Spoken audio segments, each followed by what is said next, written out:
It's always interesting that such meetings are held on Friday and Saturday, and you have to take time off from your practice and everything else that you do. That's a real Use mic. this? That's a fake camera mic. Okay. That's a fake camera mic. Okay, there we go. That's a good start. Yes. Okay, so it's great and that you take a time off to come and visit with us, because I think at the end of the day, I'm hoping that what we could add is substance to what Letitia ended with, and that is, at the end of the day, most of you in the medical profession or in the health profession, what you really want to do, despite all these business aspects of the business and everything else, that you really want to sincerely provide quality care. And that is impinging right now because of all the things that are happening in the world, that your ability to provide quality care is really being discounted and rapidly diminishing. And Letitia also mentioned another point regarding supplementation. That's a worrisome thing in your world, because you really are not sure when your patient comes to you and present a product to you, you're really not quite sure how you're going to advise the person. And that adds on to your angst. And in fact, every week when you pick up your New England Journal, you see another article on why supplements are really bad for your patients, and so on and so forth. Particularly focusing on this technology that we call the biophotonic scanner. And we'll explain some of the science to you so that you have a level of comfort that fundamentally what we're trying to do is really answer the question, how do you really know whether your supplements work or not? At the very least, or at the very minimum, when you leave here, you will have some idea, at least we can measure. Because when you talk about science, you really don't talk about science. Science is really about measuring. Science is actually about basing your conclusions on data. Regardless of what field of science you come into, it's really all about measurement, isn't it? So, and that's what we're trying to do with the scanner. I was back in Hopkins visiting a friend of mine back there, and he obviously is in academic medicine. And he was telling me, boy, you know, even in academic medicine, we are being bombarded with all these questions regarding supplementation as well.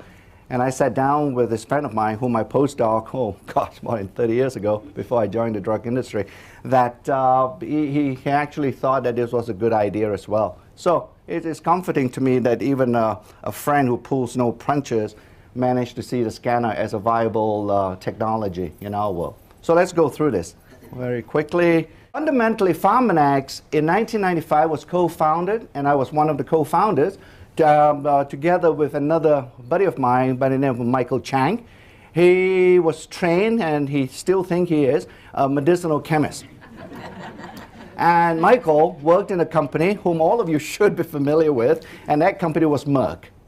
And he was really responsible for their drug discovery programs.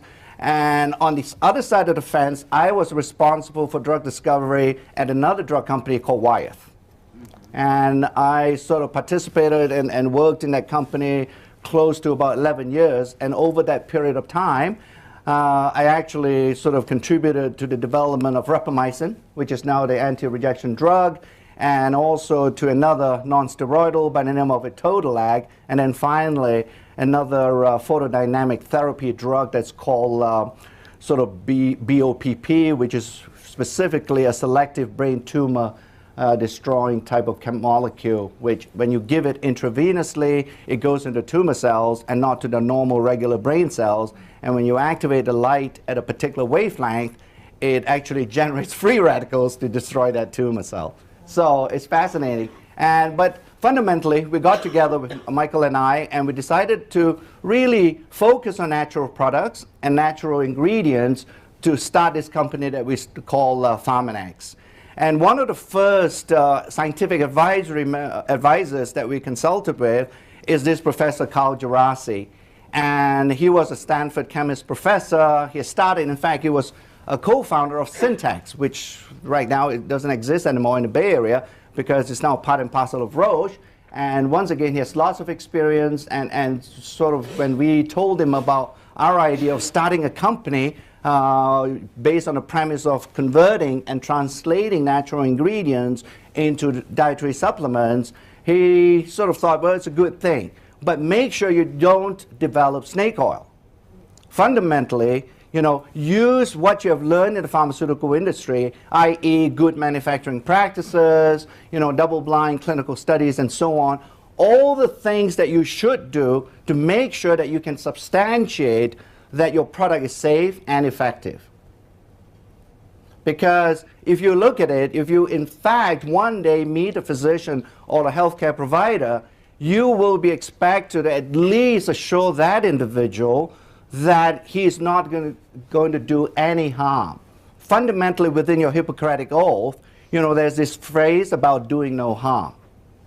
And at that point in time, back in '95, the supplement world was fraught with this risk, and essentially, infused with snake oil and all sorts of supplements that don't meet the required standards of safety and efficacy. Because it's all a matter of ground up leaves being encapsulated, putting into a bottle, and then slapping on a nice looking label and call that a dietary supplement.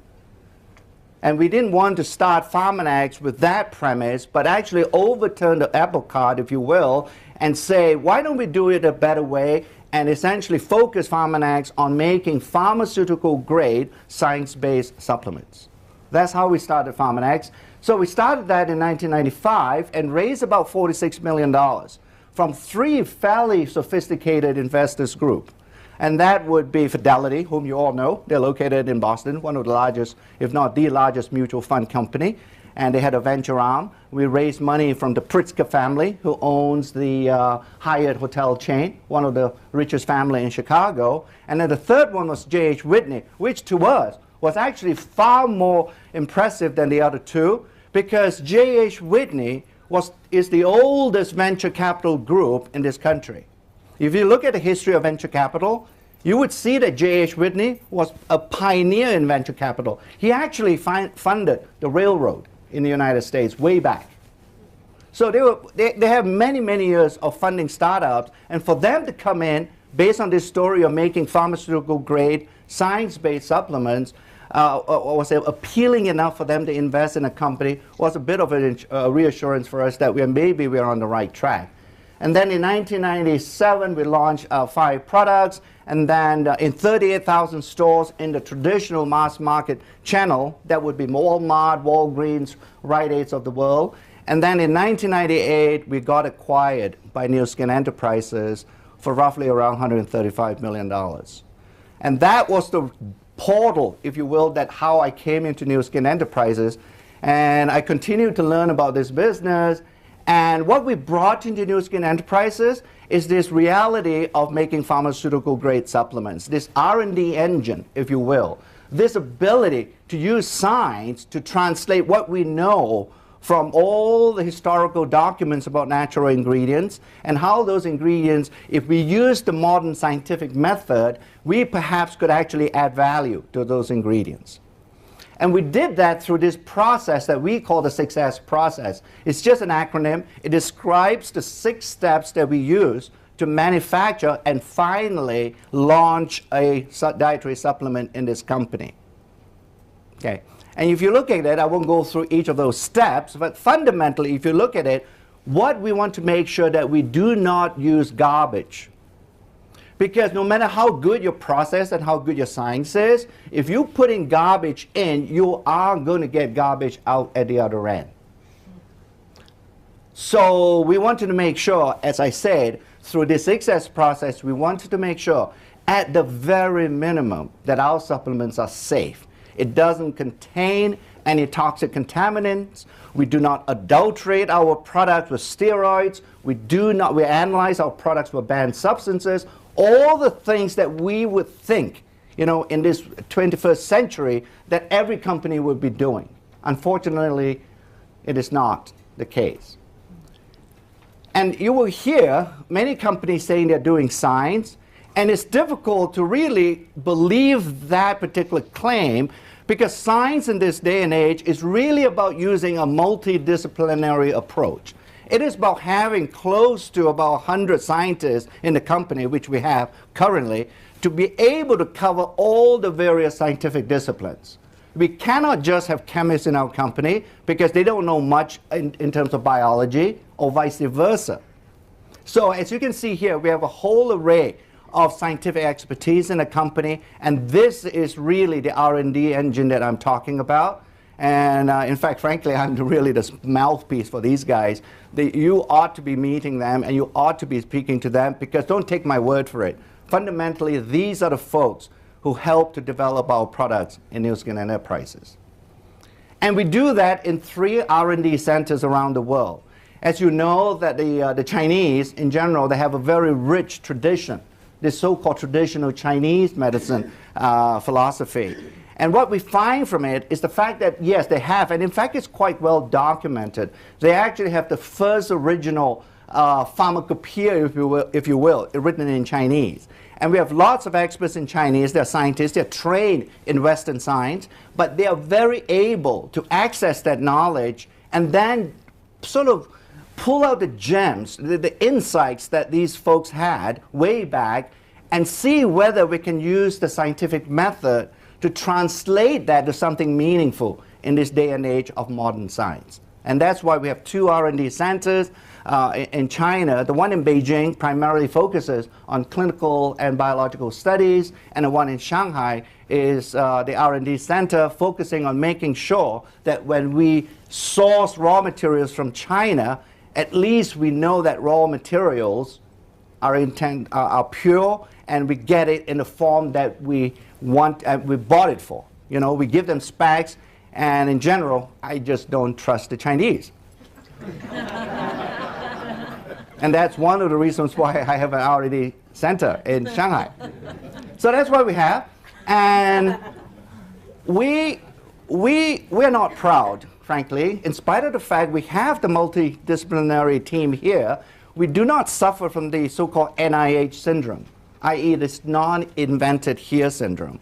We do have access to a variety and a plethora of scientists around the world and institutions. This is just an example of some of the universities we've worked with, ranging all the way from the United States to Asia and to Europe as well. And these are world experts, and many of them have contributed to the understanding and how we should develop a particular product.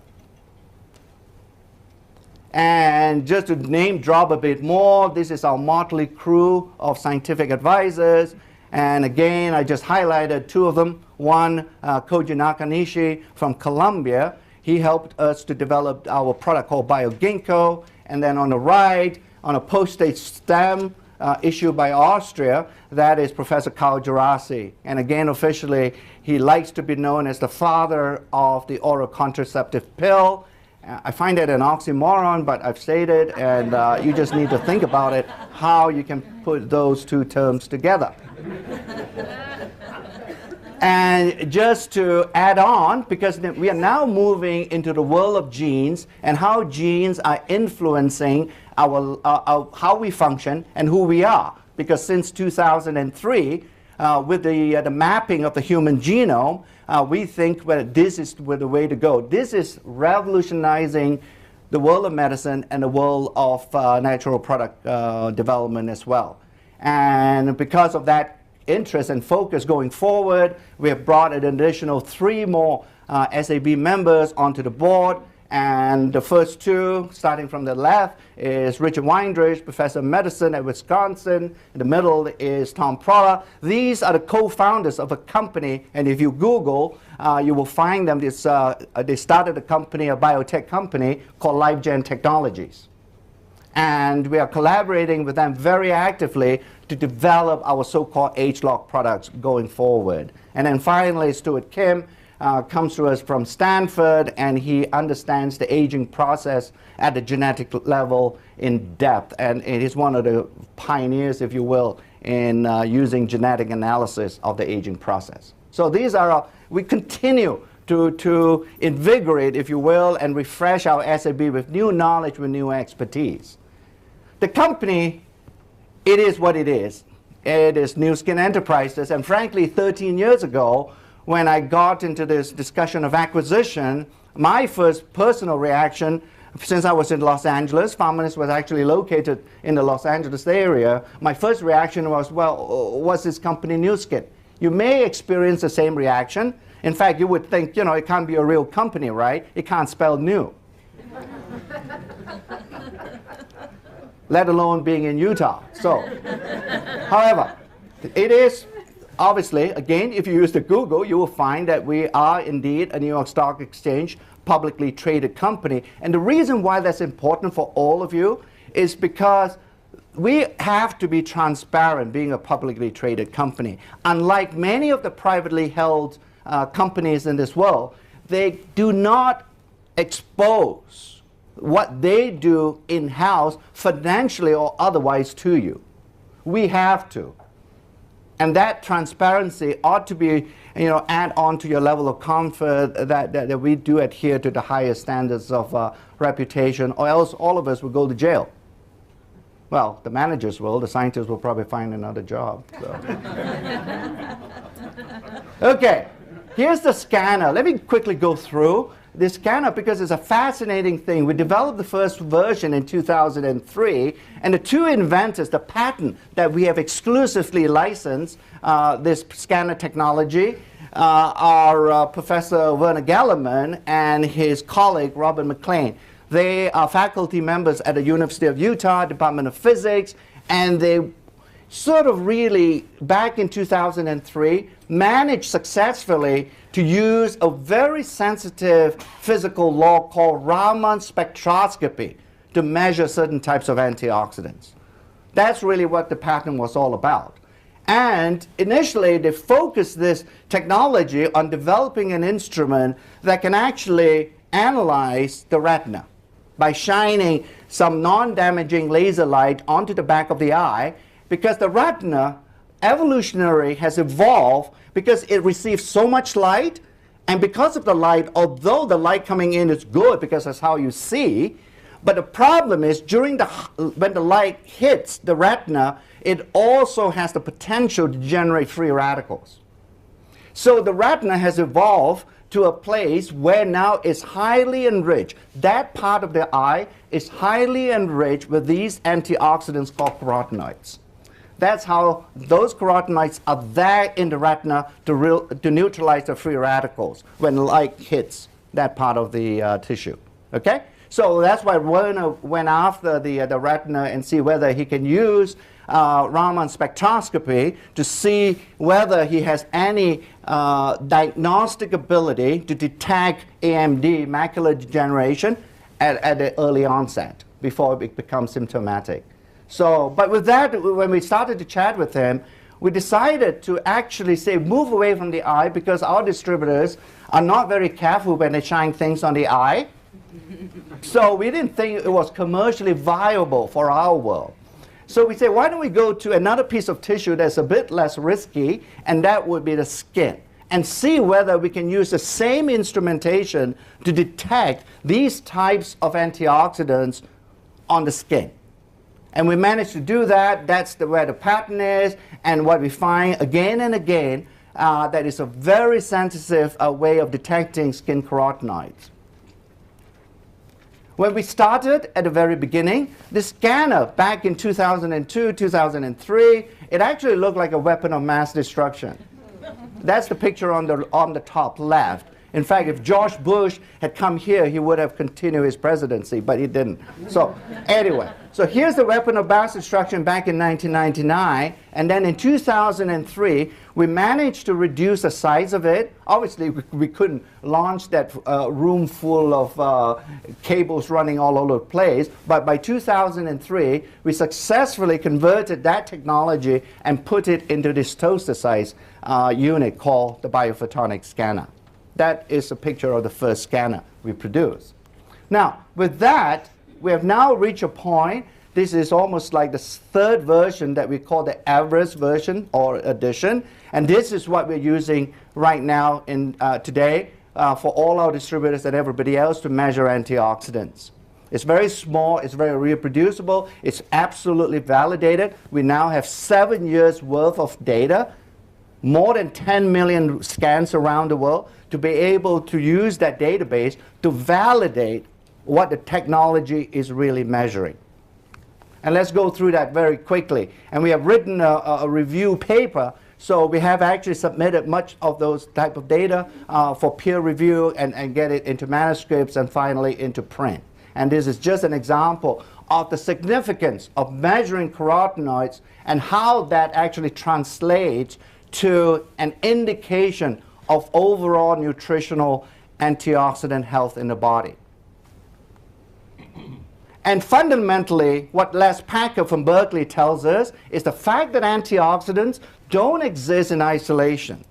For all intents and purposes, the antioxidants, if you will, once they get in your body, they all come together to form almost this network that we call the antioxidant network. It's almost like weaving these antioxidants together into a fabric, and it is the integrity of this antioxidant fabric in your body that governs how you can manage your oxidative stress. And if one piece of that network breaks down, the whole thing unravels. And that is why this drove us, and again I've cited one of the reprints or articles that has now shown that if you measure carotenoids, it's a pretty good biomarker of the overall antioxidant network status. So that's what we have, and these are some of the studies that we have conducted. The first study we did was obviously to make sure that what we measure on the skin, as far as carotenoids are concerned, that it actually correlates to what people traditionally measure in the blood.